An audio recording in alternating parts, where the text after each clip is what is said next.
নমস্কার, গল্পকথাকৃতি চ্যানেলে আপনাদের সবাইকে স্বাগত। শুরু করেছি আশুতোষ মুখোপাধ্যায়ের লেখা ৭ পাকে বাঁধা। আজকে শুরু করব দ্বিতীয় পর্ব, কিন্তু তার আগে আপনাদেরকে জানাই আগের পর্বে আপনারা কি শুনেছিলেন।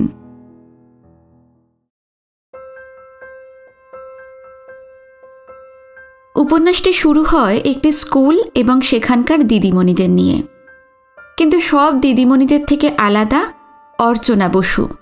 তার ফ্যাকাশে সাদা গায়ের রং আর পোশাক ধপধপে সাদা।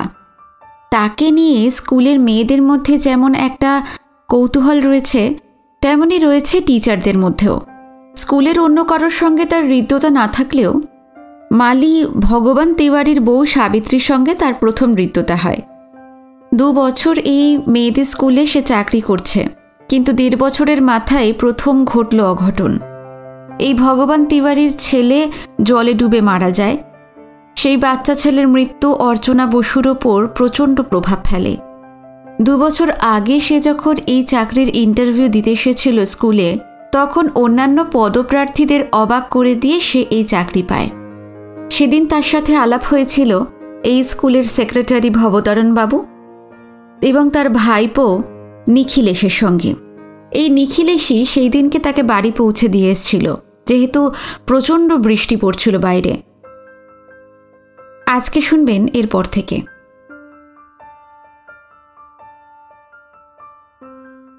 যথাসময়ে নিয়োগপত্র এসেছে, স্কুলের কাজও শুরু করেছে। 2.5খানা ঘরের একটি বাড়ি সেক্রেটারি ঠিক করে দিয়েছেন। কিন্তু অর্চনার সেই প্রথম দিনের বিচ্ছিন্নতা ঘোচেনি। টিচাররা তো একরকমই দেখে আসছেন তাকে, সেই ধপধপে সাদা বেশবাস আর সেই সাদাটে ব্যবধান। সহশিক্ষয়িত্রীরা প্রথম দলে টানতে চেষ্টা করেছেন। শেষে দেমাগ ভেবে নিজেদের মধ্যে আড়ালে আবডালে টিকা টিপ্পণী কেটেছেন। প্রতিভাদির সঙ্গে শোভাদি আর মীরাদির সঙ্গে প্রভাদি।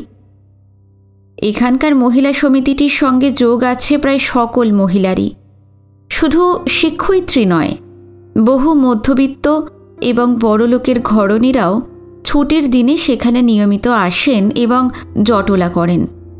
কল্যাণীদি তো বলতে গেলে পাণ্ডাই একজন। অর্চনার কাছে সেখান থেকেও তলব এসেছে। অর্চনা সভ্যা হয়েছে, চাঁদাও দিয়ে আসছে নিয়মিত, কিন্তু যোগ নেই। কিন্তু কয়েকদিনের মধ্যে মেয়েদের সঙ্গে, বিশেষ করে একেবারে ছোট মেয়েদের সঙ্গে সেই ব্যবধান ঘুচে যেতে দেখা গিয়েছিল। ছুটির দিনে দলে দলে মেয়েদের পাতা পেতে নেমন্তন্ন করে খাওয়ানোটাও প্রায় নিয়মে দাঁড়িয়েছিল। এর জের সামলাতে হতো প্রৌঢ় চাকর দাশুকে। বলা বাহুল্য, সে খুব খুশি হতো না। কলকাতায় প্রথম অর্চনাদের বাড়িতে আসে যখন, অর্চনা তখন ফ্রক পরত। এখানে অর্চনার চাকর বলতেও সে, পাচক বলতেও সে, অভিভাবকও সেই। বাড়তি সওদা নিতে এসে মুদি দোকানের বুড়ো মাখন শিকদারের কাছে এসে রাগে গজগজ করতো একদিন। তোমরা তো ভালো বলবেই, সওদা তো আর কম বিক্রি হচ্ছে না, তা যেও একদিন নাতনিকে নিয়ে দিদিমণির যত্ন আত্মীটা নিজের চোখেই দেখে এসো। বাচ্চা কাচ্চা দেখলে তেনার আর গান্ড জ্ঞান থাকে না। নাতনিকে শিখিয়ে পড়িয়ে তিনি স্কুলের যোগ্যী করে নেবেন। অর্চনাদের কাছে নিজেদের কদর মেয়েরাও বুঝত, তাই অসময়ে গিয়ে হাজির হতেও পারত না। লাগোয়া বাড়ির মালা মেয়েটার বয়স মাত্র 10, পরে ক্লাস 6-এ। তার 1.5 বছরের থপথপে ভাইটাকে নিয়ে অর্চনাদি যা করে দেখে ওই ছোট মেয়েরাও মুখ চাওয়াচাওয়ি করে আর হাসে। 2 দিন তাকে না দেখলে দাশুকে দিয়ে ভাই শুদ্ধ মেয়েটাকে ডেকে পাঠায়।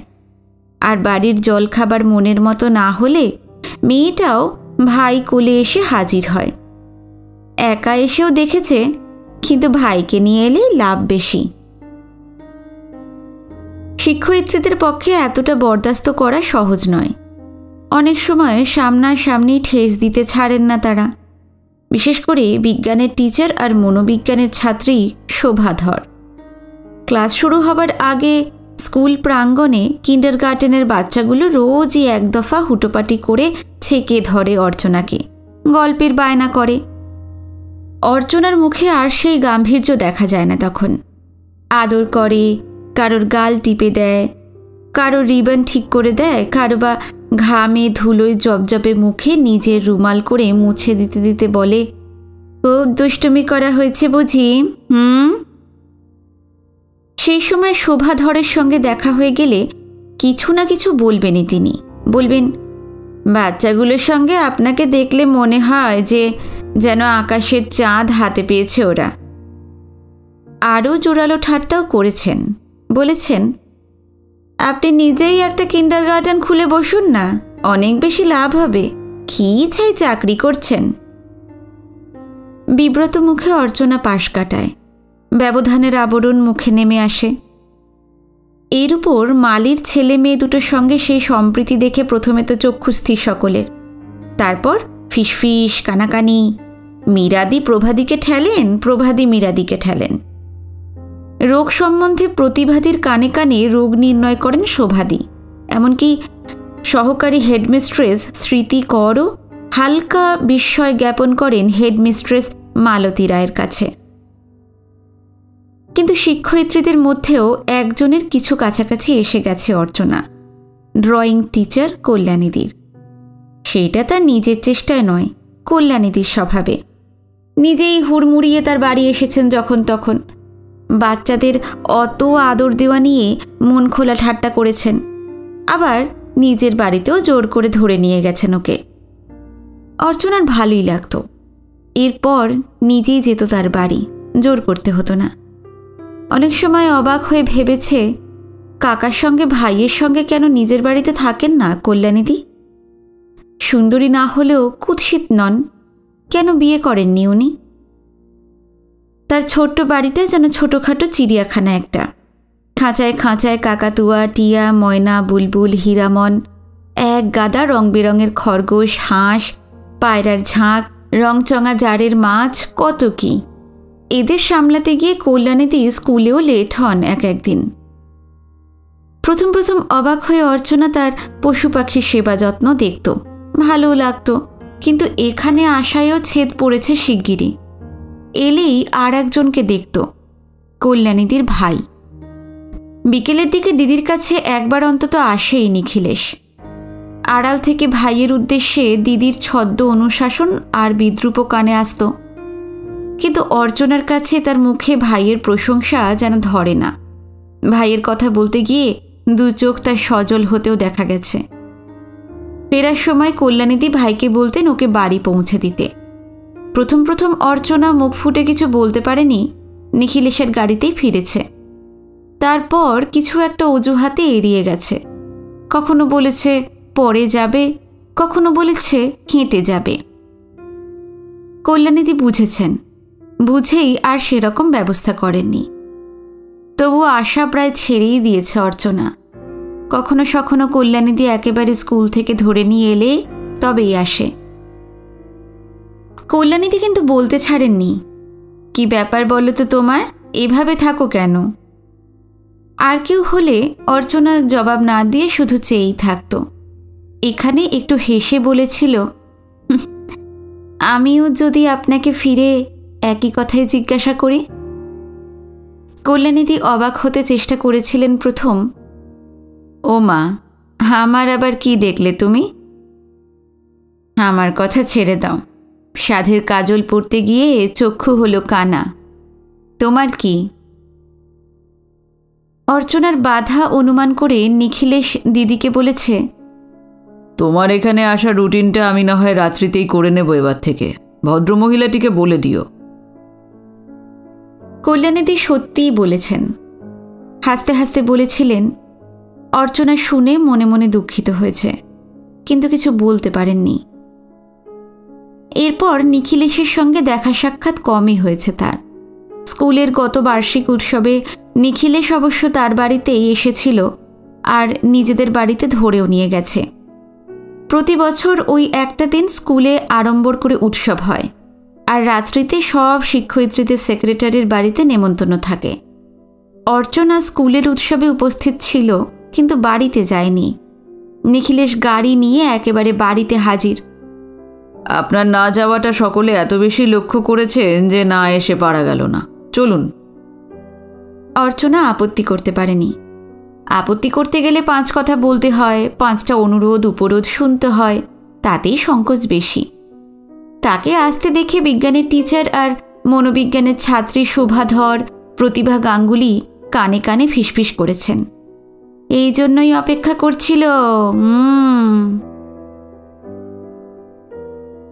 একটানা দিন যাপনে এই কানাকানি, ফিসফিস আর কৌতূহল অনেকটাই থিতি এসেছিল। স্কুলের সেই বার্ষিক রাত্রির পর কল্যাণীদির বাড়ি যাওয়াও প্রায় বন্ধ হয়েছে। 2-4 দিনের অনুযোগের পর কল্যাণীদিও বলা ছেড়েছেন। মেয়েদের বাড়িতে ওভাবে প্রশ্রয় দেওয়াটাও সকলেরই একরকম সয়ে গেছে। 1.5 বছরের ভাই কোলে মালার আগমন প্রায় নৈমিত্তিক। শুধু মালির ওই ছেলে মেয়ে দুটোকে নিয়ে বেশি বেশি করতে দেখলেই নিজেদের মধ্যে 2-4 কথা বলা বলি করতেন সহশিক্ষয়িত্রীরা, টিকা টিপ্পণী করত। এমনি যদি একটানে কেটে যেতে পারত, কিন্তু কাটল না।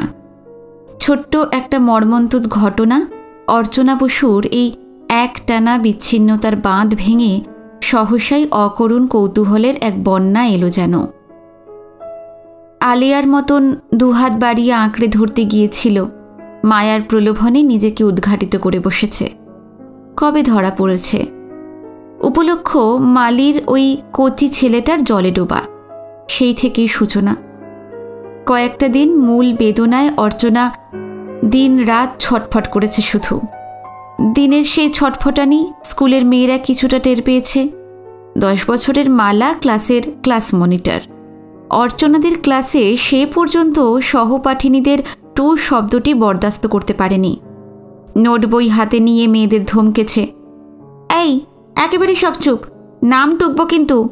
অর্চনাদের ক্লাস না এখন, জানিস সেই দিন থেকেই কেমন হয়ে আছেন উনি। অনুশাসন শেষ হওয়ার আগেই অর্চনা ক্লাসে ঢুকেছে, কিন্তু রাতের খবর শুধু একজনই রাখে, দাশু। দাশুর বয়স হয়েছে, মেজাজটা সবসময় বসে থাকে না। এর দ্বিগুণ ধকল সামলাতেও আপত্তি নেই তার, কিন্তু এই গুমোট আর এত অনিয়ম বরদাস্ত হয় না। গত রাতেও বেশ পষ্টাপষ্টি এক পশলা হয়ে গেছে এই নিয়ে। ট্রেতে 1 পেয়ালা চা নিয়ে নিঃশব্দে রাগে ঘরে ঢুকে দেখে বই হাতে দিদিমণি খাটে ঠেস দিয়ে বাইরের অন্ধকারের দিকে চেয়ে বসে আছে। সে চা নিয়ে ঢুকেছে, তাও টের পেল না। ছোট টেবিলের দেওয়াল তাকের কাছে ট্রে টেবিলে রাখতেই তাকের ওপর সারি সারি ট্যাবলেটের শিশিগুলোর ওপর চোখ গেল দাশুর। কম করে 5টা, 4-5 রকমের। এই 3-4 দিনে কোন শিশি থেকে কটা ট্যাবলেট কমেছে একবার চোখ বুলিয়ে তাও বলে দিতে পারে দাশু। ক্ষুব্ধ রাগে দাশু একে একে সবকটা শিশি চায়ের ট্রেতে নামিয়ে এনেছিল। তারপর সেই ছোট টেবিল শুদ্ধ তুলে এনে বিছানার পাশে ঠক করে রেখেছিল। অর্চনার হুঁশ ফিরেছে।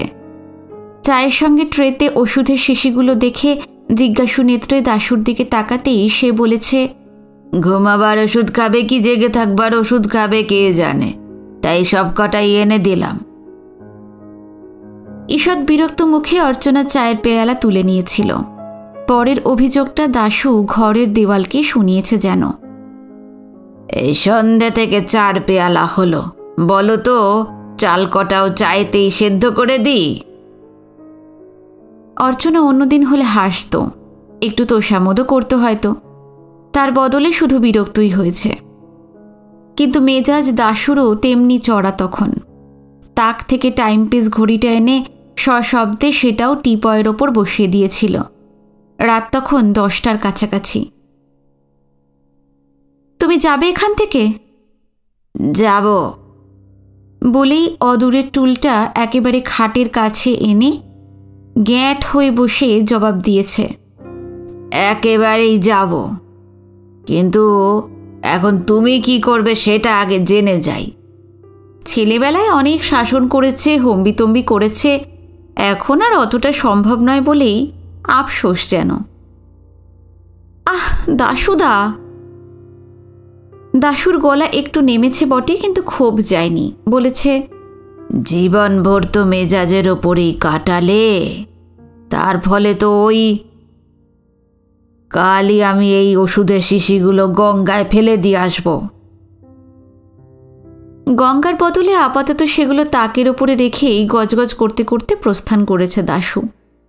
শোনার সঙ্গে সঙ্গে সত্রাসে অর্চনা জানলা দিয়ে বাইরের দিকে চোখ ফিরিয়েছে। চাঁদের আলোয় রাতের গঙ্গা চকচক করছিল। পরদিন অর্চনাকে স্কুল থেকে ফিরতে দেখি দাশু ময়দা মাখতে বসেছিল। খাবে না বলার অবকাশ দিতে রাজি নয় সে। তার দুহাত জোড়া। বাইরের দরজায় ঠকঠক শব্দ। অত্যন্ত বিরক্ত হয়ে দাশু উঠে এসে হাতের উল্টো পিঠ দিয়ে দরজার হুড়কো খুলে দিল। বাইরে দাঁড়িয়ে মালা, কোলে তার 1.5 বছরের ফুটফুটে ভাইটা। দেখেই দাশু বেজায় খুশি। এদের দেখে এমন খুশি শিগগির হয়নি বোধহয়। তোমরা? আনন্দাতিশয্যে হাত বাড়িয়ে ছেলেটাকে আদর করতে গিয়েও খেয়াল হলো হাতে ময়দা মাখা। উৎফুল্ল মুখে অভ্যর্থনা জানালো, আরে এসো এসো। যেন বহু প্রতীক্ষিত অথচ অপ্রত্যাশিত কেউ এসেছে। হঠাৎ বাচ্চা ছেলেটার একেবারে মুখের কাছে মুখ এনে ফিসফিস করে বলল, এই কটা দিন কি করছিলে চাঁদ? ওদিকে যে। থেমে গিয়ে মালার উদ্দেশ্যে তাড়াতাড়ি বলল, যাও যাও, ভিতরে যাও। ভাইকে নিয়ে মালা ভিতরে ঢুকল। দাশুর মুখে প্রসন্ন হাসি। স্কুল থেকে ফিরে মুখ হাত ধুয়ে অর্চনা চায়ের প্রতীক্ষাই করছিল, কিন্তু শুধু চা চাইলে আবার 2 কথা শুনতে হবে বলে কিছুই বলেনি। টেবিলের ওপর বিলিতি মাসিকপত্র উল্টে পাচ্ছে একটা। মলাটের বিজ্ঞাপনে উজ্জ্বল প্রাণবন্ত এক শিশুর ছবি। অন্যমনস্কের মতো অর্চনা চুপচাপ সেটাই দেখছিল। পায়ের শব্দে ফিরে তাকালো। মালার কোলে ছেলেটাকে দেখে হঠাৎ যেন ভারী খুশি হয়ে উঠল সে। কদিন ধরে অনড় বোঝার মতো যে অনুভূতিটা বুকে চেপে আছে সেটা একেবারে ঝেড়ে ফেলে দিতে চেষ্টা করল। এক ঝলক জীবন্ত আলো দেখে যেন কটা দিনের এক দুঃসহ আচ্ছন্নতার ঘোর কাটিয়ে ওঠার তাড়নাই অনুভব করল হঠাৎ। একগাল হেসে এগিয়ে এসে ছেলেটাকে মালার কাছ থেকে লুফে নিল প্রায়। একবার মাথার কাছে তুলে 2 বার ঝাঁকিয়ে বলে উঠল, ওরে দুষ্টু, তুই এসেছিস? অর্চনার সাদা চশমাটার উপর ছেলেটার বরাবরই লোভ। প্রথম সুযোগেই খপ করে সেটা টেনে ধরল। এই দোষী, ছাড় ছাড় বলছি। চশমাটা নিয়ে আছড়ে ভাঙলেও অর্চনা অখুশি হতো না বোধহয়। ছেলেটাকে বুকের কাছে ধরার সঙ্গে সঙ্গেই একটা গুমোট যাতনা হালকা হয়ে হয়ে একেবারে যেন নিঃশেষে মিলিয়ে যাচ্ছে। চশমাটা ওর হাত থেকে ছাড়িয়ে টেবিলের উপর রেখে দিল। বেজায় খুশি সে, প্রায় অস্বাভাবিক রকমের খুশি সে। আনন্দে 2 হাতে ছেলেটাকে আবার সামনে তুলে ঝাঁকাতে গিয়েও থমকে গেল। কলরব শুনে ময়দা ফেলে হাস্যবদন দাশু একবার উঁকি দেবার লোভ সামলাতে পারেনি। তারই সঙ্গে চোখাচোখি। অর্চনা গম্ভীর হতে চেষ্টা করলেও সঙ্গে সঙ্গে দাশুও গম্ভীর মুখে নিজের কাজে ফিরে গেল। মালা ছবির খোঁজে টেবিলের সেই বিলিতি মাসিকপত্রের পাতা উল্টাতে উল্টাতে অর্চনাদের কাণ্ডকারখানা দেখছে আর হাসছে মুখ টিপে। এখন তার আফসোস হচ্ছে খুব, কেন যে আর 2 দিন আগে এলো না। ভরসা পায়নি বলেই আসেনি। আজও খুব ভয় ভয় এসেছিল। অর্চনা ছেলেটাকে একেবারে নাস্তানা বোধ করে ছাড়ল। ঝাঁকালো, আদর করল, তাকের উপর থেকে বিস্কুট দিল তার হাতে। ভালো বিস্কুট মজুতি থাকে ওর জন্য। তারপর মুখোমুখি ওকে বুকের কাছে এনে বলল, একটা দুষ্টু হয়েছিস। ছেলেটার তাতে আপত্তি। বিস্কুটে কামড় বসিয়ে ভাঙা ভাঙা পাল্টা জবাব দিল, তুমি দুষ্টু। আমি ভালো, তুই দুষ্টু। তুমি মন্য। আর তুই কি? আমি আমি বাব্বু। ভিতরে ভিতরে অর্চনার কি যেন আলোড়ন একটা, সুখের মতো আবার ব্যথার মতো। ছেলেটার মুখের কাছে মুখ এনে ফিসফিস করে বলল, আর আমি আমি কি? ছেলে বিস্কুটে কামড় বসিয়ে জবাব দেবার ফুরসত পেল না। কিন্তু অর্চনার কি যে হলো হঠাৎ নিজেও জানে না। স্থান স্থান কাল ভুল হয়ে গেল। মুখের ভাব বদলাতে লাগলো। একটা অব্যক্ত আকুতি বুক ঠেলে ওপরে উঠছে। চোখে মুখে অস্বাভাবিক আগ্রহ কিসের? 10 বছরের মেয়েটা ছবি ফেলে হাঁ করে চেয়ে আছে, খেয়ালই নেই তার। আবারও ছেলেটার গালের কাছে কানের কাছে মুখ এনে ফিসফিস করে বলল অর্চনা, আমি কি রে? আমি মা।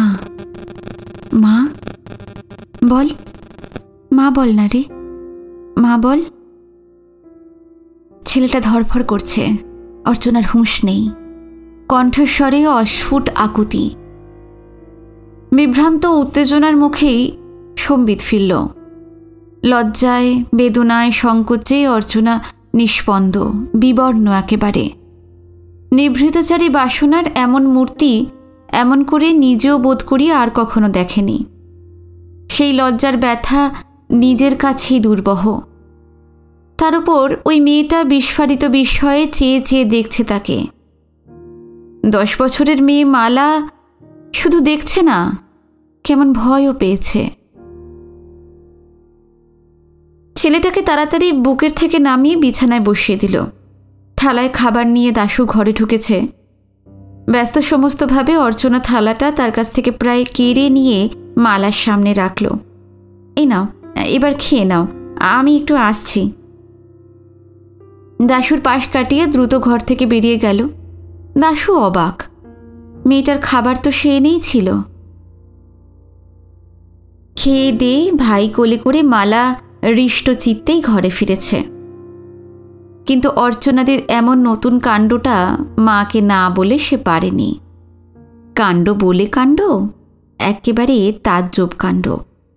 2-1 কথাতেই তার মা তাজ্জব কাণ্ডের মূল শুদ্ধ বুঝে নিলেন। তারপর খপ করে মেয়ের চুলের মুঠি ধরে কয়েক প্রস্থ ঝাঁকানি দিলেন বেশ করে। পাজি মেয়ে, রোজ নাচতে নাচতে তোর ওখানে যাওয়া চাই, তাই না? কেন? ফের যদি ওকে নিয়ে আবার মুখ হতে দেখেছি, মেয়েরে একেবারে হাত গুঁড়ো করে দেব। অপরাধ সম্বন্ধে সচেতন নয় বলে মেয়েটা দ্বিগুণ হতভম্ব। রবিবার সমিতির মধ্যাহ্ন আসরে মালার মা চুপি চুপি শিক্ষয়িত্রী প্রভা নন্দীর কানে তুললেন কথাটা। ঘটনাটা জানিয়ে অনুযোগ করলেন, কেমন টিচার ভাই আপনাদের? চেহারাপত্র তো ভালো, টাকাও ভালো রোজগার করে, বিয়ে থা করলেই তো পারে। প্রভানন্দী সেই বিকেলেই ছুটলেন মীরা সান্যালের বাড়ি। এত বড় বিষয়ের বোঝা একা বহন করবার মতো নয়, বাসিও করতে মন চায় না। পরদিন টিচার্স রুমের কানাকানিতে কান পাতলেন সকলেই, এমনকি সহকারী হেডমিস্ট্রেস স্মৃতি করও। শেষে কাজের অছিলায় উঠে গিয়ে হেডমিস্ট্রেস মালতী রায়ের ঘরে ঢুকলেন তিনি। শিক্ষয়িত্রীদের হাবে ভাবে স্পষ্ট ব্যতিক্রমটা অর্চনার চোখে পড়তে সময় লাগেনি। অর্চনা যেন এতকাল ঠকিয়ে এসেছে তাঁদের। দূরে সরে থেকে একটা মর্যাদা আদায় করেছে। নতুন করে নতুন চোখে দেখতে শুরু করেছেন তারা ওকে। অনাবৃত কৌতূহলে রহস্যের কিনারা খুঁজেছেন, শুধু কল্যাণীদি ছাড়া। কিন্তু তার মমতা ভরা 2 চোখেও কি এক নির্বাক জিজ্ঞাসা? অর্চনা হঠাৎ বুঝে ওঠেনি, কিন্তু বুঝতে সময়ও লাগেনি। অস্বস্তির বোঝা একটা অনড় হয়ে বুকে চেপেই ছিল। সেই দিনই বিকেলের দিকে হেডমিস্ট্রেস ওকে নিজের ঘরে ডেকে 2-1টা অপ্রাসঙ্গিক প্রয়োজনের কথা বলে নিয়ে শেষে খুব মিষ্টি করে বলে দিলেন, মেয়েদের একটু বেশি প্রশ্রয় দেওয়া হচ্ছে, অতটা করা ভালো নয়। অর্চনাকে তিনি স্কুলের গৌরব মনে করেন বলেই কথাটা বললেন, ইত্যাদি ইত্যাদি।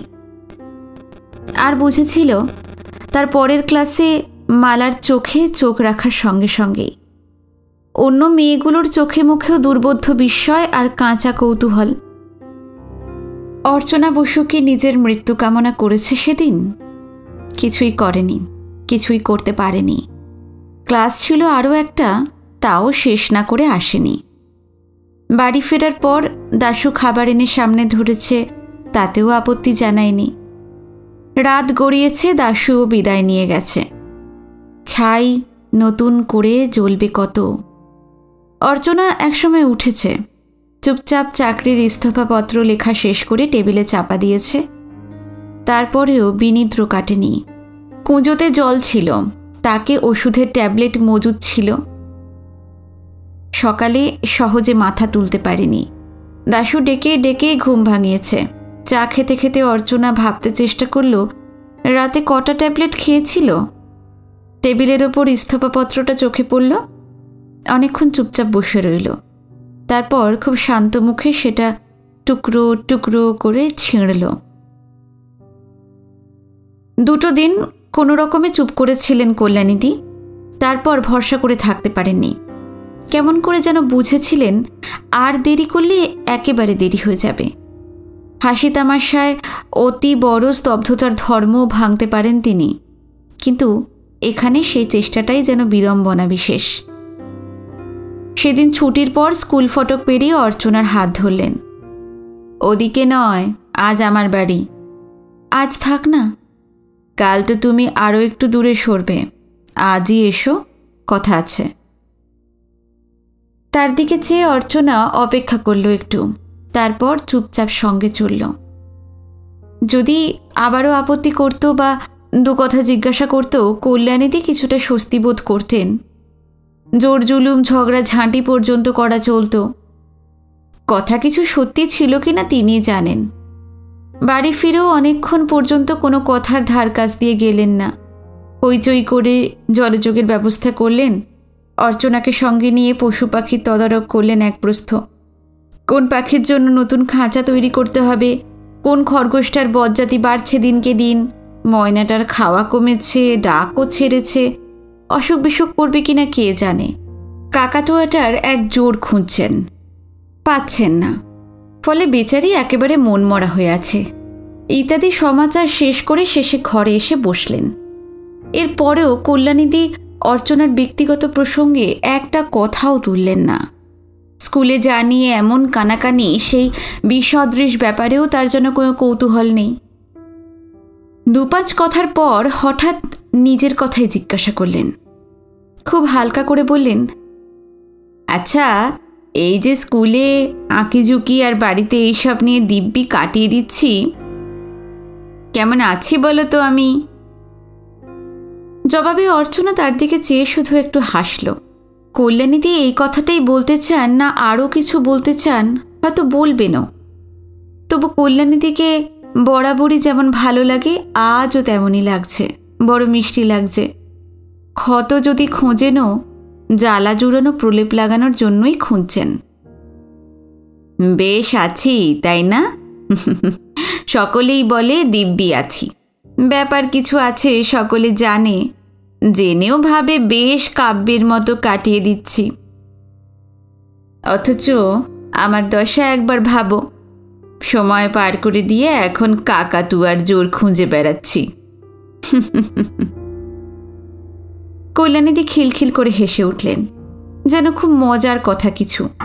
তারপর বলে গেলেন, অথচ কত কাণ্ড করে শেষে এই দশা ভাবো তো। বর্ণে অমিল বলে কাকা আর মা একজনকে বাতিল করে দিলেন, আর অমন বর্ণের মিলটা তাদের চোখে পড়ল না, সেই রাগে আমি কাকার গার্জেনগিরি নাকচ করে দিলাম।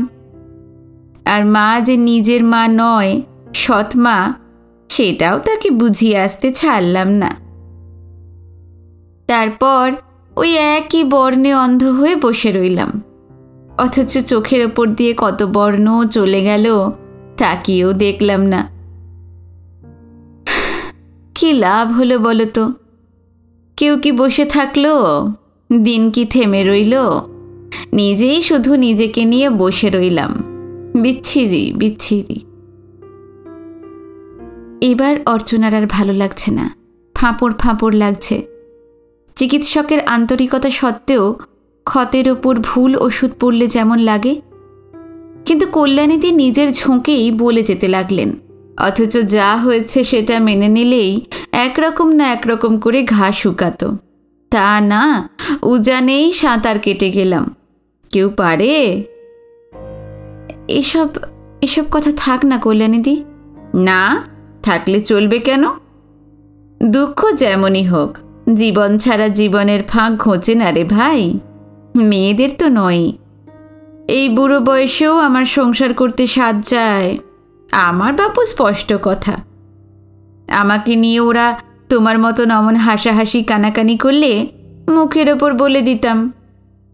আমি আর পাচ্ছি কাকে বলো? কিন্তু তোমার সামনে কেউ আছে কি না একবার চোখ তাকিয়ে দেখবে না? অর্চনা এতক্ষণে আভাস পেল কি বলতে চান কল্যাণীদি। স্কুলে ওই সদ্য রটনার ফলে নানা সংশয়ে এদিক থেকে আপনজনের বরং পিছুপা হবার কথা। ঈষৎ বিস্ময়ে অর্চনা চুপচাপ চেয়েই রইল তার দিকে। আসল বক্তব্যে পৌঁছে কল্যাণীদের আর রাগঢাক নেই। বললেন, জলঝড়ের দিনে সেই যেদিন প্রথম দেখলাম সেই দিনই তোমাকে আমার ভালো লেগেছিল। আমারই ভাই তো, ভালো দেখলে ছেলেটারও ভালো লাগার চোখ, তার দোষ কি বলো? অর্চনা চেয়েই আছে, আরও শান্ত, আরও একটু নিষ্প্রাণ। কল্যাণীদিও লক্ষ্য করছেন আর ভিতরে ভিতরে দমে যাচ্ছেন একটু। তবু মুখের কথা বার করেছেন যখন, শেষ না দেখে ছাড়বেন না। আবারও হাসলেন। চুপ করে গেলে কেন? কথা তো তোমার আমার মধ্যে হচ্ছে। নিজের ভাই কত আর বলা যায় বলো? তোমার দুঃখ ও কোনোদিন ছোট করে দেখবে না। ও আমার বাবার স্বভাবটি পেয়েছে। তোমার কথা ভেবে ছোঁড়াটা নিজের অনেক কাজে কর্মে ঢিলে দিয়েছে জেনেও এতদিন কিছু বলিনি। আজ আর না বলে পারছি না। তা নেড়ে চেড়ে একটু দেখোই না কদিন, ভালো তো লাগতে পারে। বলো তো, পাঠিয়ে দিই তোমার কাছে? পাঠাবো? নীরব দৃষ্টি বিনিময়। তারপর হঠাৎ অর্চনা হাসল একটু। বড় নিঃশ্বাস ফেলে মাথা নিচু করে কি ভেবে নিল খানিক। তখনও হাসছে একটু একটু। শেষে খুব সহজভাবেই বলল, আচ্ছা পাঠাবেন। আনন্দে কল্যাণীদি বুঝে জড়িয়েই ধরবেন তাকে, কিন্তু আনন্দের মুখেও থমকেই গেলেন। ভরসা করেও যেন ঠিক বিশ্বাস করতে পারছেন না। সত্যি বলছো? হ্যাঁ। সন্ধে হয়ে গেল তো, আজ আসি। সেই রাতেই নিখিলেশ এসেছে। আসবে অর্চনা জানত। দাশুর হাত জোড়া, কড়ানাড়ার শব্দ শুনে ও নিজেই শান্ত মুখে দরজা খুলে দিল। আসুন, যেন প্রতীক্ষাই করছিল। তবু নিখিলেশ বিব্রত বোধ করেছে একটু। অসময়ে বিরক্ত করলাম না তো? না না, বিরক্তি কিসের, আসুন। ঘরে নিয়ে এলো তাকে। নিখিলেশ আবারও বলল, আপনার সঙ্গে দেখা করার জন্য দিদি এমন তাড়া লাগালো যে। হ্যাঁ জানি, বসুন। অর্চনারই কোনো দ্বিধা বা জড়তা নেই। এমন দ্বিধাহীন সহজ তাকে কোনোদিন দেখা যায়নি। বরং যে এলো তার সংকোচ লক্ষ্য করেই যেন হাসি মুখে বলল, দিদি তাড়া না দিলেও আসতে কোনো বাধা নেই। কল্যাণীদির ভাই আপনি, আপনাকে আপনজন ভাবতে ইচ্ছে করে। চা খাবেন একটু? অসুবিধে না হয় তো আপত্তি নেই। না না, অসুবিধে কিসের। উঠে দাশুকে 2 পেয়ালা চায়ের কথা বলে আবার এসে বসল। দাশুর চায়ের জল আর মেজাজ দুই সবসময় চড়ানো থাকে। এখন আপনি আছেন, মেজাজ দেখাতে পারবে না। অনেক কাল আছে শুনেছি। হ্যাঁ, অনেক কাল। তাকে ঘাড়ে চাপিয়ে বাবা আমাকে জব্দ করেছেন। আপনার বাবাকে খুব দেখার ইচ্ছে, 2 বছরেও তো হলো না। বেশ তো, একদিন চলুন, দেখিয়ে দিচ্ছি। একেবারে সাদা মানুষ। শোনার সঙ্গে সঙ্গে চকিতে অর্চনার সাদা বেশবাসের দিকে চোখ গেল নিখিলেশের। ইতিমধ্যেই দাশু চা নিয়ে হাজির। অর্চনা উঠে একটা পেয়ালা তার হাতে দিয়ে অন্য পেয়ালাটা নিজে নিয়ে বসল। দাশু চলে গেল। চুপচাপ পেয়ালার 2-4টে চুমুক দিয়ে নিখিলেশ জিজ্ঞাসা করল, আজ আপনি দিদির ওখানে গিয়েছিলেন? হ্যাঁ, আপনার কথাও শুনলাম। আমার কথা? হ্যাঁ, দিদি বললেন আপনি কাজের মানুষ, অথচ আজকাল কাজকর্ম কিছু করেন না, আমি নাকি উপলক্ষ। নিখিলেশ যেমন বিব্রত তেমনি অবাক। দিদি এ কথা বলেছে? হ্যাঁ, বলেছেন। আপনাকে ভালোবাসেন বলেই বলেছেন। কত বড় ভবিষ্যৎ আপনার সামনে, যে কোনো দিদিই তো বলবেন। আপনার চা জুড়িয়ে যাচ্ছে।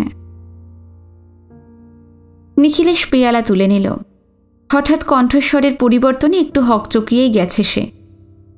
অর্চনা তার পেয়ালাটা নামিয়ে রেখে খুব সহজ অথচ শান্ত মুখে বলল, আপনাদের এই স্কুলে কাজ করছি, এটা আমার কাছে কত বড় পাওয়া আমি জানি। আমি হারাতে চাই নে। হঠাৎ এই কথা কেন? কিছু যদি মনে না করেন একটা কথা জিজ্ঞাসা করব? হ্যাঁ। আপনার বয়স কত? আমার বয়স এই 29-30। আমিও সেরকমই ভেবেছিলাম। আমার 36। MA পড়তে পড়তে মাঝখানে কয়েক বছর আমি পড়া ছেড়ে দিয়েছিলাম। নিখিলেশ হতভম্বের মতো চেয়ে আছে। জীবনের এমন একটা বিস্ময়ের মুহূর্ত আর কখনো আসেনি বোধ হয়। অর্চনা একটু থেমে খুব সাধাসিধেভাবেই বলে গেল, কল্যাণীদি ঠিক বুঝতে পারেননি, আমি কোনো হতাশা নিয়ে বসে নেই, বরং নিজেরই ভুলের খানিকটা প্রায়শ্চিত্ত করছি। আপনি বিদ্বান, বুদ্ধিমান, আপনাকে আর বেশি কি বলবো। রাত বাড়ছে। ঘরের মধ্যে আবছা অন্ধকার। খুব দূরে মাঝপ্রহরের শিয়াল ডেকে উঠল কোথায়। অর্চনা খাটে ঠেস দিয়ে বসে আছে। নিঃশব্দে একটা যাতনার নিষ্পেষণ ভোগ করছে। উঠে জানলার ধারে এসে দাঁড়ালো। সামনে আবছা নিস্তরঙ্গ গঙ্গা। ভিতরের যাতনাটা বাড়ছেই। মালির ছেলেটা ডুবতে ডুবতেও ডাঙা খুঁজেছে। অর্চনার সেই খোঁজার আকুতিও গেছে। সরে এসে দেয়ালের তাকের কাছে দাঁড়ালো। ঘুমের ওষুধ না, থাক। ওষুধের শিশি রেখে দিয়ে ঘরের ইজি চেয়ারটা অর্ধেকটা বাইরের বারান্দায় টেনে এনে বসল। বাইরে ঘোলাটে অন্ধকার। আকাশে নিশীথিনীর স্তব্ধ সভায় তারাদের মুখ উৎসব। অর্চনা কিছু ভাবছে। ভাবছে না, কিছু যেন মনে পড়ছে। নতুন করে জন্ম হলো ব্যথার। তার অব্যক্ত আর্তস্বর ছড়িয়ে পড়ছে ফেলে আসা জীবনের আনাচে কানাচে। তারাই ভিড় করে আছে। বেদনার্ত আলোড়ন একটা। চোখের সামনে আবছা ভেসে উঠছে কিছু, দূরে, অনেক দূরে। সারি সারি বিশাল সিঁড়ি আর সিঁড়ি, প্রায় আকাশ ছোঁয়া। তার শেষে ইতিহাসকালের বিরাট এক প্রাসাদের আভাস। সেখানে এক অতিবৃদ্ধ মুসলমানের মূর্তি। শনের মতো ধপধপে পাকা চুল, পাকা দাড়ি বাতাসে উঠছে। মুখ নেড়েই সে কিছু বলছে। সামনে একটা জালি দেওয়াল, হিজিবিজি কি সব জড়ানো তাতে, শত সহস্র, হাজার হাজার। সেই জালি দেওয়ালের সামনে থেকে, সেই অবাক চোখ মুসলমান বুড়োর কাছ থেকে, সেই প্রাসাদ সৌধের উপর দিয়ে, সেই সিঁড়ি ধরে যে মেয়েটা তরতরি নেমে আসছে, সেও নিজেই। সিঁড়ি যেন আর ফুরোয় না। কলকাতা কত দূর? ইজি চেয়ারেই ধরফরিয়ে সোজা হয়ে বসল অর্চনা। ওটা শেষের অঙ্ক। শুরু ছিল তারও অনেক আগে। অস্পষ্টতার আবরণ ভেদ করে জনাকীর্ণ কলকাতা শহরের সদর রাস্তায় একটা দোতলা বাস স্পষ্ট হয়ে উঠল হঠাৎ। শুরু সেইখানে।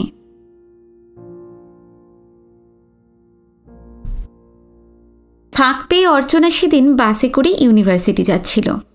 মা গাড়ি নিয়ে বেরিয়েছেন তার সামাজিক কর্তব্য পালনে। সময় মতোই ফিরবেন বলে গিয়েছিলেন। অর্চনা ঘড়ি ধরে ঠিক 9:30 পর্যন্ত অপেক্ষা করেছে, তারপরেই বেরিয়ে পড়েছে। বাসে করে যেতে তার একটুও খারাপ লাগে না। মায়ের কচকচির জন্য কলের পুতুলের মতো গাড়িতেই যেতে হয় বেশিরভাগ, কিন্তু ফাঁক পেলে ছাড়েও না। 10 জনের ব্যস্ত সমস্ততার মধ্যে নিজেকে মিশিয়ে এইভাবে যেতে শুধু ভালো লাগে না, বেশ আত্মনির্ভরশীলতার বোধটুকুও জাগে। অথচ অবস্থা তাদের এমন কিছু ভালো নয়। যেটুকু দেখায় সে শুধু মায়ের কেরামতিতে। ঠাঁট বজায় রাখার জন্য বাবা বেচারিকে এ বয়সেও কম খাটতে হয় না। পেনশনের পর শুধু বড় বই কটার আয়ও চলছে না, স্বনামে বেনামে আরও এটা সেটা লিখতে হয়। বাবা বলেন, এইসব আজে বাজে শর্টকাট আর নোট লিখে ছেলেগুলোর মাথা খাওয়া হচ্ছে। বাবা চেষ্টা করলেও আজে বাজে লিখতে পারে এটা অবশ্য অর্চনা বিশ্বাস করে না, কিন্তু খুশি মনে যে লেখে না সেটা বোঝা যায়। না লিখে উপায় কি? প্রিন্সিপালের আর কতই বা পেনশন, তাছাড়া মায়ের যা তাগিদ। একটা গাড়িতে আর চলে না। মেয়েদের অসুবিধে নিজের অসুবিধের ফিরিস্তি দেন ফাঁক পেলেই। বাবার সঙ্গে একটু আধটু লেগেও যায় এই নিয়ে।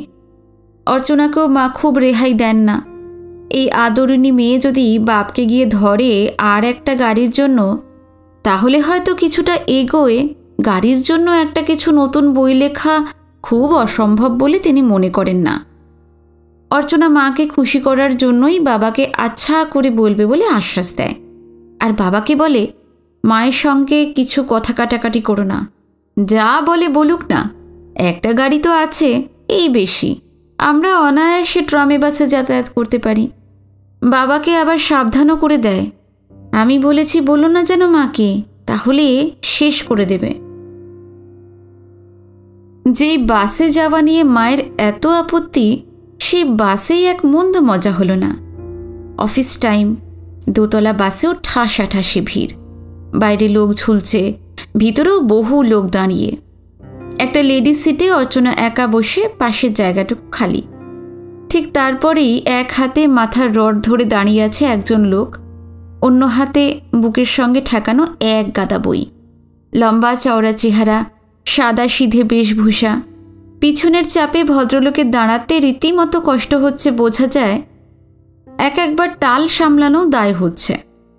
অর্চনা একবার ভাবছে বসতে বলবে, আবার ভাবছে থাকবে, দরকার নেই, সেদিনের মতো যদি হয়। আগে সিট খালি থাকলে এবং কেউ দাঁড়িয়ে থাকলে বসতেই বলতো, আর যাকে বসতে বলা তার কৃতার্থ ভাবটাও দিব্যি উপভোগ করত। কিন্তু সেদিন কি কাণ্ড মাগো! ভয়ানক মোটা একটা ভদ্রলোকের দাঁড়িয়ে থাকতে কষ্ট হচ্ছিল দেখে বসতে বলেছিল। ভদ্রলোক ইচ্ছে করেই হোক বা সত্যিই বেশি মোটা বলেই হোক, অর্চনার প্রাণান্ত অবস্থা। জানলার সঙ্গে একেবারে মিশে গিয়েও শান্তি নেই। আর কোনো দিকে না তাকিয়েও অর্চনা বুঝতে পারছিল বাস শুদ্ধ লোক মজা দেখছে। এমনিতেই যেদিকে তাকায় জোড়া জোড়া চোখ গায়ে বিঁধে আছে দেখে। সেই দিনই অর্চনা মনে মনে প্রতিজ্ঞা করেছে আর কখনো কাউকে পাশে বসতে বলবে না। তাছাড়া এই ভদ্রলোকও তেমন মোটা না হোক, হৃষ্টপুষ্ট কম নয়, আর হাবভাবও কেমন রুক্ষ রুক্ষ। একবার বেশ রাগ রাগভাবেই তাকাচ্ছে খালি জায়গাটুকুর দিকে। কিন্তু অতগুলো বই নিয়ে লোকটির দাঁড়ানো মুশকিল হচ্ছে ঠিকই।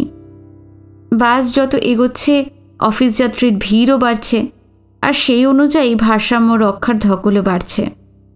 শেষে একটা জোরে ধাক্কা খেয়ে অর্চনার পাশে ধূপ করে বসেই পড়ল সে। অর্চনা ফিরে তাকালো। কিছু মনে করবেন না, দাঁড়ানো যাচ্ছিল না। অর্চনা কিছু না বলে আর একটু ব্যবধান রচনার চেষ্টা করল। কিন্তু বাসের লোকগুলোর ধরনই আলাদা। ট্রামে উঠলে অন্যরকম, থাকেও কত রকমের লোক, ভিড়ে চ্যাপটা, কিন্তু রসিকতাটুকু আছে। পিছন থেকে একটা ছোকরা টিপ্পনি কেটে উঠল, দাদা ওটা লেডিস সিট। কিছু না বলে লোকটি শুধু ঘাড় ফিরিয়ে তাকালো একবার, অর্থাৎ সেটা জেনেই বসা হয়েছে। বাসে ফাজিল লোকেরও অভাব নেই। রসিকতার লোভে ঝগড়াটা যেন আর একজন সেধে নিল। দাঁড়ানো যাচ্ছিল না দেখে দাদা বসেছেন, তাতে আপনার মাথা ব্যথা কেন মশাই? লেডি সিট লেডি বুঝবেন। সঙ্গে সঙ্গে বইয়ের পাঁজা নিয়ে লোকটি উঠে দাঁড়ালো এবং টাল সামলাবার জন্য অন্য হাতে রডটা ধরে বক্তার খোঁজে ফিরে তাকালো। রড ধরা হাতের ঢোলা পাঞ্জাবিটা নেমে আসতে তার পেশি বহুল পুষ্ট বাহুখানা অনাবৃত হলো। অর্চনা বেশ ভয়ে ভয়ে ঘাড় ফিরিয়ে দেখছে, কিন্তু দ্বিতীয়বার আর টিকা টিপ্পনি শোনা গেল না। লোকটি পিছনের দিকে একবার সরসে চোখ বুলিয়ে নিয়ে যেন চ্যালেঞ্জের মাথাতেই অর্চনার পাশে আবার বসে পড়ল। এইভাবে দাঁড়ানো, তাকানো আর আবার বসে পড়ার অর্থ খুব স্পষ্ট, অর্থাৎ অমন ইতর উক্তি আর কানে এলে ফলটা খুব ভালো হবে না। অর্চনা সবিস্ময়ে এক একবার আড়ে আড়ে দেখছে লোকটাকে। তার এই জিদ করে বসাটাও খুব অপছন্দ হয়নি যেন। বাড়ি এসে বরুণাকে বলেছিল কাণ্ডটা। ভাই বোনের মধ্যে বরুণাই সব থেকে ছোট। আইএ পড়ে, কিন্তু ইয়ার্কিতে টইটুম্বুর। অর্চনা অবশ্য খুব নিরস করে বলেনি বাসের গুন্ডাগোছের ভদ্রলোকের কাণ্ডটা। বরুণা আকাশ থেকে পড়েছে। গুন্ডাগোছের ভদ্রলোক কী রে? তারপর বেছে বেছে জেরা করেছে। এই, সে তো সিটের গায়ে দাঁড়িয়েছিল কেন? বাসে আর কোনো লেডিস সিট ছিল না? তিলকে তাল করতে বরুণার জুড়ি নেই। প্রথম সুযোগেই শাখা প্রশাখা বিস্তার করে সমাচারটা শোনাল ননিদাকে। দাদার বন্ধু এবং সাইকেল রিকশার ব্যবসায় পার্টনার ননি বাঁধব। দাদার থেকে বয়সে কিছু ছোট হলেও দাদার একেবারে একনিষ্ঠ ভক্ত। কিন্তু আসল ভক্ত কার এবং দাদা বাড়ি থাক বা না থাক, যখন তখন বাড়ি এসে বসে থাকে কোন প্রত্যাশায়, সেটা অর্চনাও জানে, বরুণাও জানে। অর্চনাকে দেখলেই তার ফর্সা মুখ লাল হয় আর পকেট থেকে রুমাল বেরোয়। আর তার সামনাসামনি কোনো লজ্জার কারণ ঘটলে রুমালের ঘষায় ঘষায় ননি মাধবের ফর্সা মুখ রক্তবর্ণ হয়। দাদার সাময়িক অনুপস্থিতির ফাঁকে তার কাছেই বরুণা প্রথম দুচোখ কপালে তুলে বাসের মধ্যে দিদিকে গুন্ডায় ধরার ব্যাপারটা নিবেদন করেছে। কিন্তু বরাতক্রমে সেখানে মা এসে পড়বেন সে কি বরুণা জানত? এসে যখন পড়েছেন তাকেও সানন্দে ঘটনাটা না বলে পারল না। আর এখানে গুন্ডাগোছের ভদ্রলোক না বলে শুধু গুন্ডাই বলল। শোনার সঙ্গে সঙ্গে মা উত্তেজিত হয়ে উঠল, ক্রুদ্ধও হল। প্রথমে অর্চনার উদ্দেশ্যেই হাঁক ডাক করলেন এক প্রস্থ। অর্চনা তখন নিজের ঘরে বসে বরুণার উদ্দেশ্যে কিল জমাচ্ছে। ওদিকে ননি মাধব ইন্ধন জোগালো আরও। মন্তব্য করল, ট্রামে বাসে আজকাল এই ভদ্রলোকের মেয়েদের চড়াই উচিত নয়। হাতের কাছে আর কাউকে দেখতে না পেয়ে মিসেস বাসু তাকেই দিলেন এক ঘা। তোমরাই তো ব্যবসা করছো দেখি বছরের পর বছর, একটা গাড়ি পর্যন্ত কিনে উঠতে পারলে না, ট্রামে বাসে চড়বে না তো কিসে চড়বে? ননি মাধব আর ভরসা করে বলতে পারল না যে গাড়ি তো একটা আছে। গাড়ির জন্য স্বামীকে নতুন করে এক প্রস্থ ঝালিয়ে নেবার সুযোগ ছাড়লেন না মিসেস বাসু। অর্চনাকে ছেড়ে আপাতত তার উদ্দেশ্যেই চললেন। দোতলার কোণের দিকে একটা ঘরে থাকেন ডক্টর বাসু। তার ডক্টরেটের বিষয়বস্তু দর্শনশাস্ত্র। অবশ্য ইংরেজিতেও এমএ ভদ্রলোক, কিন্তু দর্শনেরই যে প্রভাব বেশি সেটা তার অবিরাম চুরুট খাওয়া মূর্তি আর ঘরের অগোছালো অবস্থা দেখলেই বোঝা যায়। একদিকে অবিন্যস্ত শয্যা, তারই ওপর স্তূপীকৃত বই, র্যাকের বইগুলো উলট পালট, টেবিলও বইয়ের গাদা আর বইপত্র ছড়ানো। তারই মধ্যে কখনো বা টেবিলে চেয়ারে বসে দিব্যি নিবিষ্ট মনে কাজ করে যান ভদ্রলোক। শুধু অর্চনা ছাড়া কেউ আর এইসব বইপত্র ছুঁতেও সাহস করে না। সপ্তাহের মধ্যে কম করে 3 দিন বাবার ঘর গোছায় অর্চনা আর অনুযোগ করে, কবে হয়তো দেখব তুমি বই চাপা পড়ে আছো।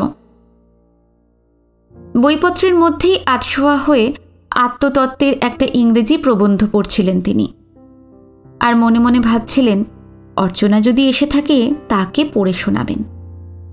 বাবার কাছে বসে এই সোনার ধকলটা অর্চনাকে মুখ বুজে সইতে হয়।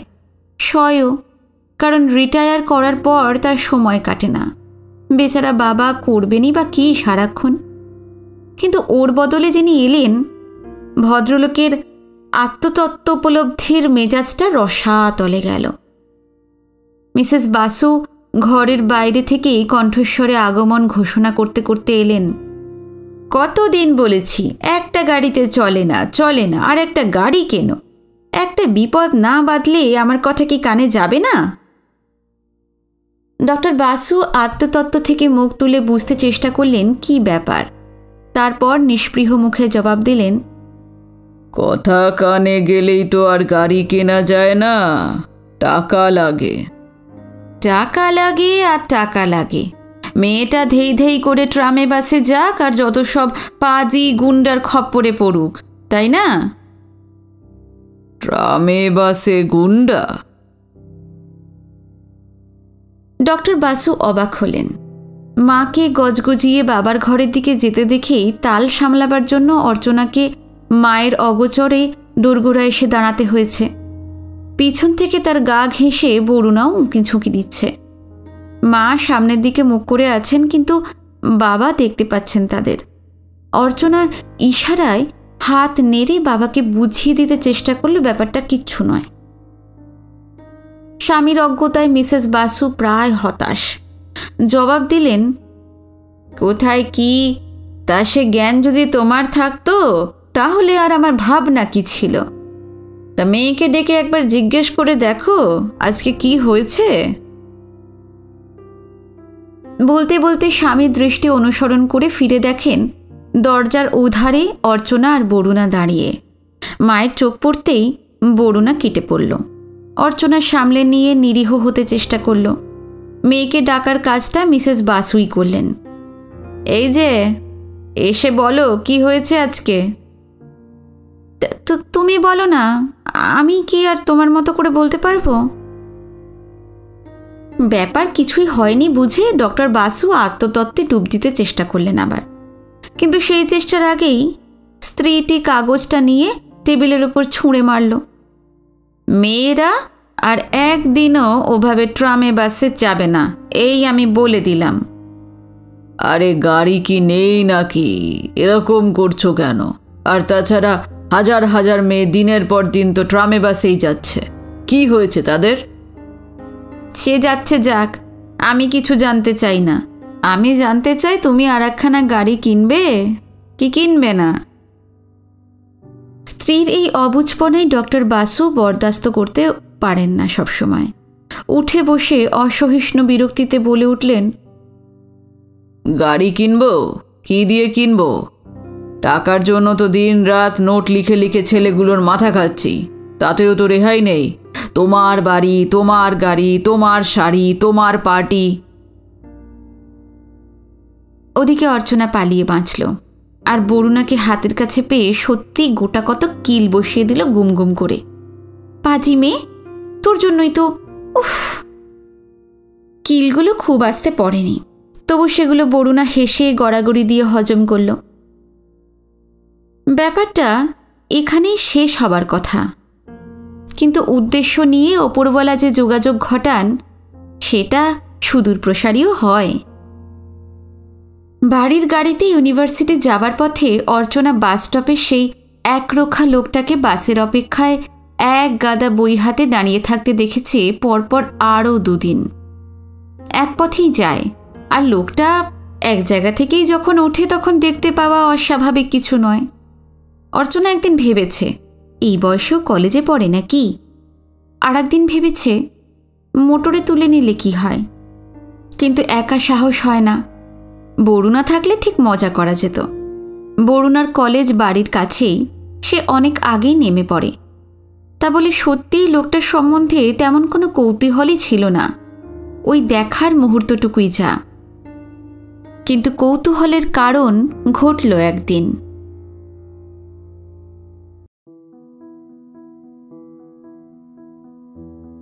সাত পাকে বাঁধার এই এপিসোডটা আজকে শেষ করলাম। আগামী এপিসোড নিয়ে খুব শিগগিরই ফিরছি। ভালো লাগলে অবশ্যই জানাবেন কমেন্টে। ভিডিওতে লাইক দিতে ভুলবেন না। যারা নতুন এসেছেন, গল্প পাঠ ভালো লাগলে অবশ্যই চ্যানেলটি সাবস্ক্রাইব করবেন। আজকে এই পর্যন্তই। নমস্কার, সবাই ভালো থাকবেন।